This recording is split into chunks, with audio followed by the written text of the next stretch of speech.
আসসালামু আলাইকুম। রাহনুমা হেসেল ঘর থেকে বলছি। আজকে আমি আমার হেসেল ঘরে খুব ছোট্ট এবং সাধারণ একটি রেসিপি শেয়ার করছি, যা ছোট থেকে বড় সবাই খুবই পছন্দ করে। তো এখানে আমি কিছু মাঝারি ধরনের চিংড়ি মাছ নিয়েছি। প্রায় সময় আমি করি কি, চিংড়ি মাছগুলোর খোসা রেখে দিই, যাতে খাওয়ার সময় বেছে বেছে খেতে খুবই মজা লাগে।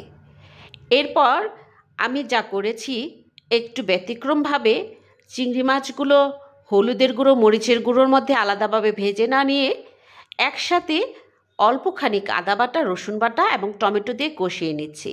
এতে করে হবে কি, একসাথে চিংড়ি মাছের মধ্যে মশলাগুলো মাখো মাখো হয়ে যাবে, একটা টকটক ভাব এসে যাবে। এতে চিংড়ি মাছ ভুনাটার মধ্যে একটা অন্যরকম স্বাদ এসে যাবে। যে পর্যন্ত চিংড়ি মাছগুলোতে পানিটা না সরে যাচ্ছে, যেহেতু এখানে টমেটো দিয়েছিলাম এবং মশলাগুলো একসাথে দিয়েছিলাম, তাই এই পানিটা যতক্ষণ না যাবে আমি নাড়াচাড়া করে নিচ্ছি। এরপর এখানে ধনেপাতা কুচি এবং কাঁচামরিচ চিড়ে দিয়ে দিয়েছি।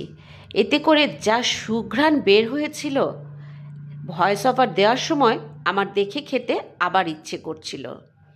এরপর আবার নাড়াচাড়া দিব। যেহেতু সামান্য একটু পানি বের হবেই ধনেপাতা থেকে, কাঁচামরিচ থেকে, তাই নাড়াচাড়া করে নিলাম এবং চিংড়ি মাছগুলো দেখেন তেলের উপর ভেসে উঠেছে। কি সাধারণ এবং চমৎকার একটি রেসিপি। মাঝে মাঝে সাধারণ জিনিসও রান্নার জাদুতে